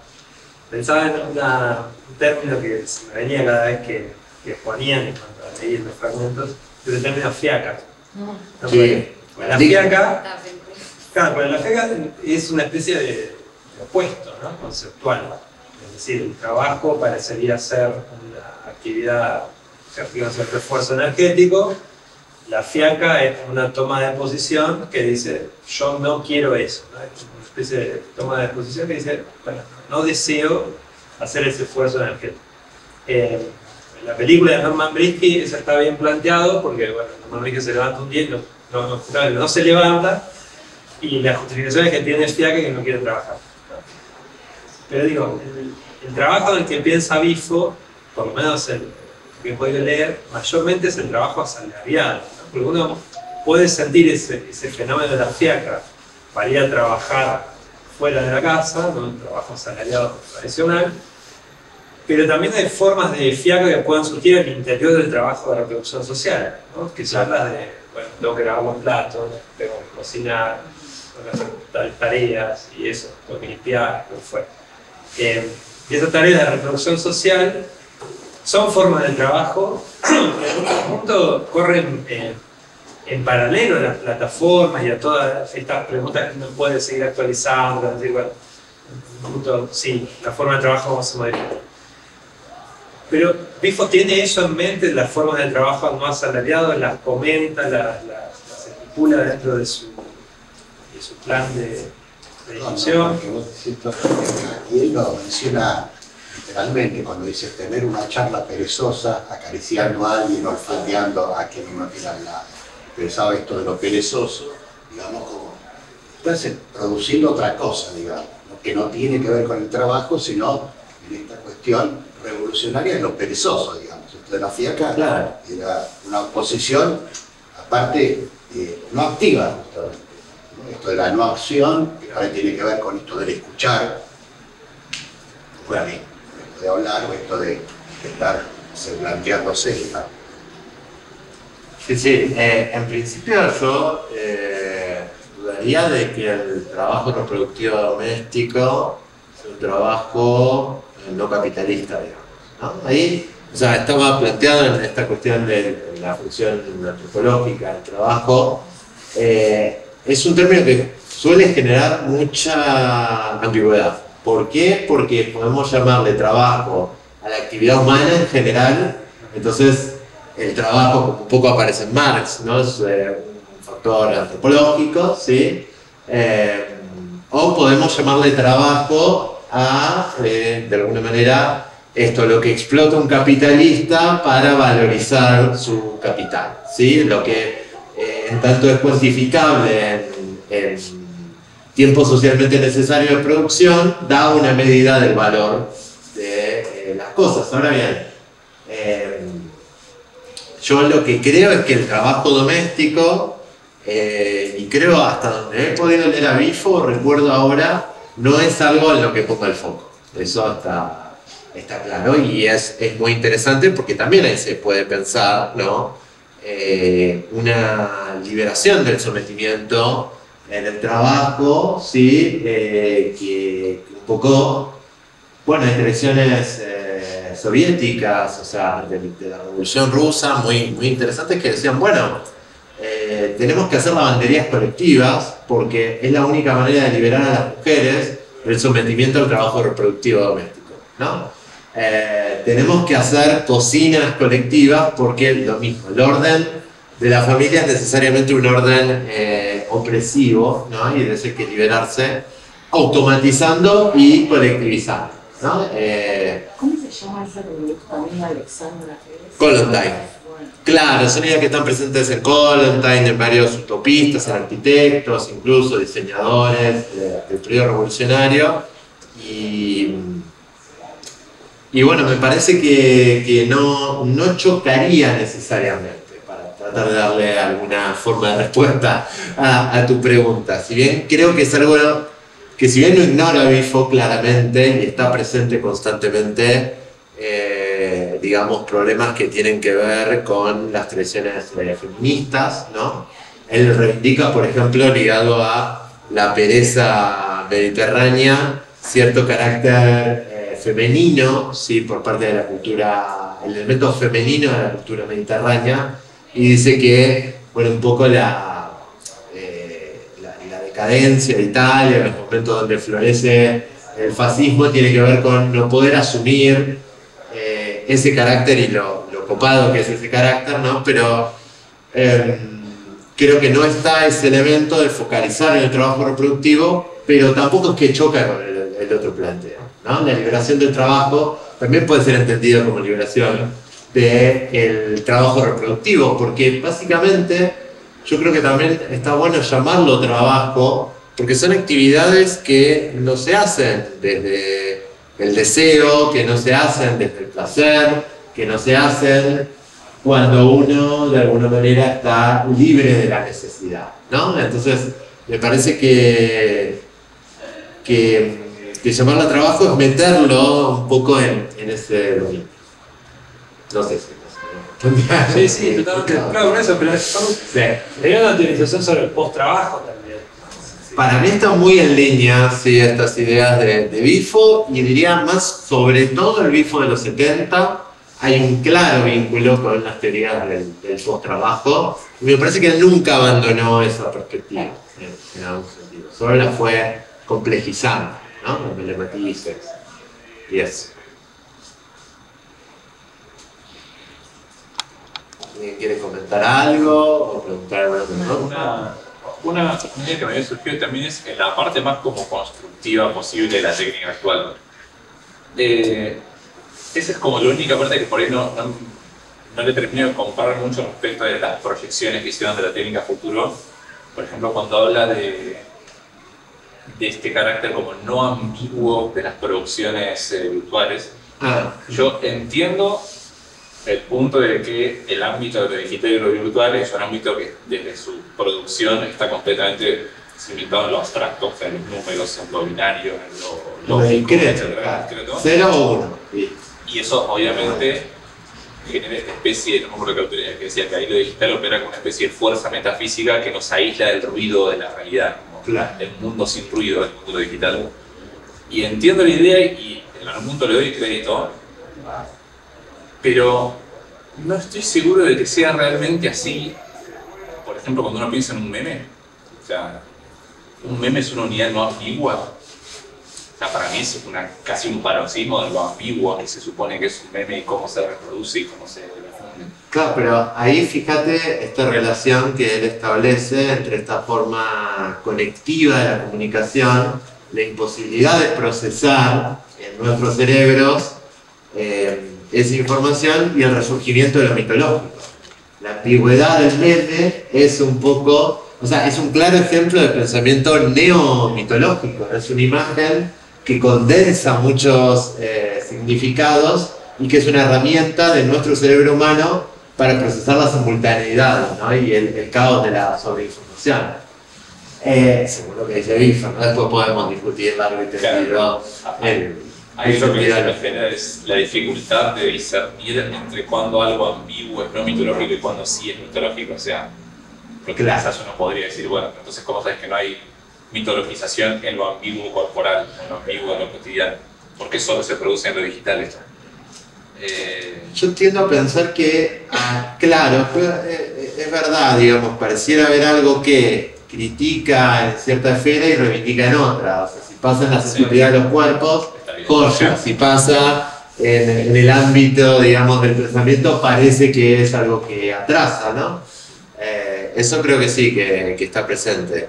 Sin embargo, pienso en esto, que son como, o sea, él tiende a diferenciar ámbitos, ¿no? Este carácter discreto y no ambiguo tiene que ver con el funcionamiento del soporte, ¿no? Y la ambigüedad es sobre todo en la recepción, ¿no? Es cómo procesamos eso que el soporte nos transmite, ¿no? Yo ahí sí. O sea, es como que creo que hay una especie de cruce de niveles de abstracción para entender cómo funciona lo digital que no sé si la legitimo del todo. Como decir, si pensás como un ingeniero, ¿qué es lo digital? Sí, es una especie de soporte abstracto, etc. Si lo pensás como un usuario o un productor de contenido, no sé si eso es así. O sea, ahí digo, sería como decir que el cine es menos ambiguo que lo escrito porque utiliza soportes de producción digital para hacer lo que hace, o que una animación digital es más abstracta y menos ambigua que una ilustración en papel porque está hecha con un soporte que está hecho de base de solución. No sé, o sea, a nivel ingenieril el soporte sí es así, pero a nivel de para qué se usa, no sé si es tan constrictivo ese soporte. Pero ahí también el punto es que es como la forma de recepción, ¿no? Lo que está pensando Bifo es yo enfrentado a distintos contenidos audiovisuales, ¿sí? Ese contenido puede ser todo lo ambiguo, fluido, que quiera, pero yo los recibo como contenidos discretos, ¿sí? en este contexto de sobreabundancia de mensajes, ¿no? Y contenidos discretos simultáneos, ¿no? Esa es la característica. Y por eso tienen como esa función de sensibilizante. Igual creo que sí, que todas estas categorías obviamente se pueden afinar, ¿no? Y hay que repensar una y otra vez esta cuestión de los niveles.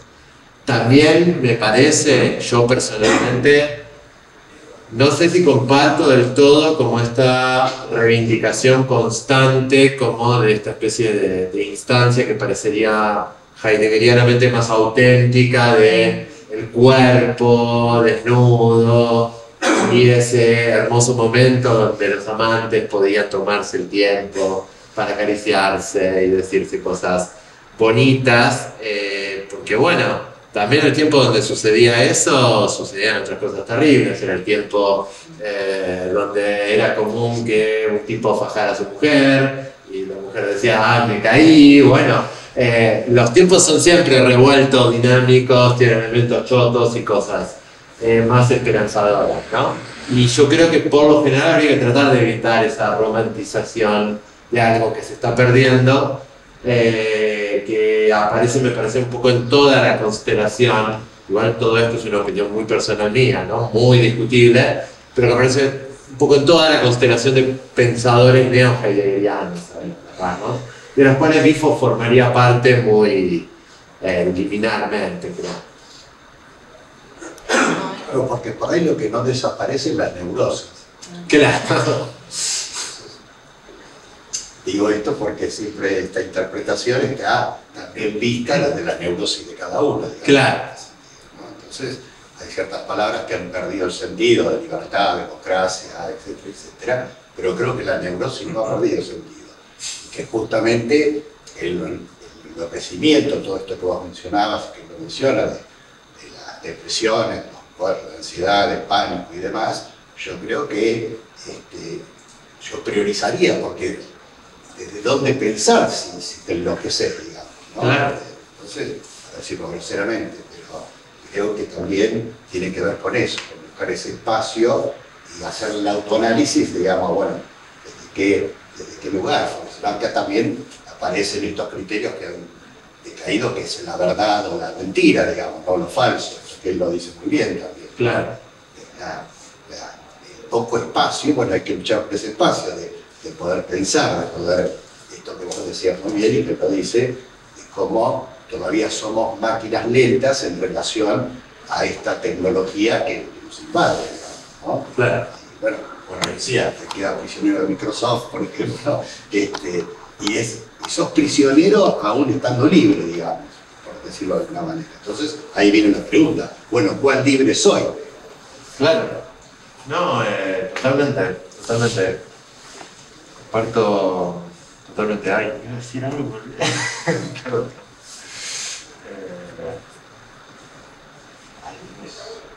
Quizás quería retomar el tema de esto que, comparto lo de la neurosis, trabajadora de la salud mental. Algo que nos pasa a nosotros y que me resuena mucho que ustedes lo trajeron es esta del hombre creando tecnología que lo supera, y todo lo que pasó en la pandemia, ¿no? Esto de la infodemia, donde empezaron a circular demasiados signos en relación a la pandemia, a cómo cuidarnos, qué hacer, qué no hacer, y cómo actuó también la humanidad entera en ese momento, ¿no? Retomando el tema de la neurosis de cada uno, ¿no? Quizás desde ahí sí se comprende esto que te genera ambigüedad, ¿no? Decir, bueno, estamos preparados para ese caudal simbólico que nos derrama todo el tiempo en las redes, y después pienso también en esto rizomático de inteligencia artificial por fuera de lo que es el humano, ¿no? Ya creo que estamos hablando de nuevas interpretaciones y nuevas preguntas de qué sería lo humano hoy en día, ¿no? Ustedes traen lo del cyberpunk, también lo retomo porque es un tema que me interesa. Entonces me parece que esto de romantizar una época pasada tiene que ver con eso, con situaciones que ya no vamos a vivir, y lo podemos pensar en estos términos actualmente, ¿no? Hay que pensar que lo contextual a nosotros nos lleva a un devenir más relacionado cada vez y más afín a la tecnología, donde lo natural es eso, ¿no? Que nosotros estemos amalgamamos a esta tecnología que resistimos por la romantización de ese pasado, ¿no?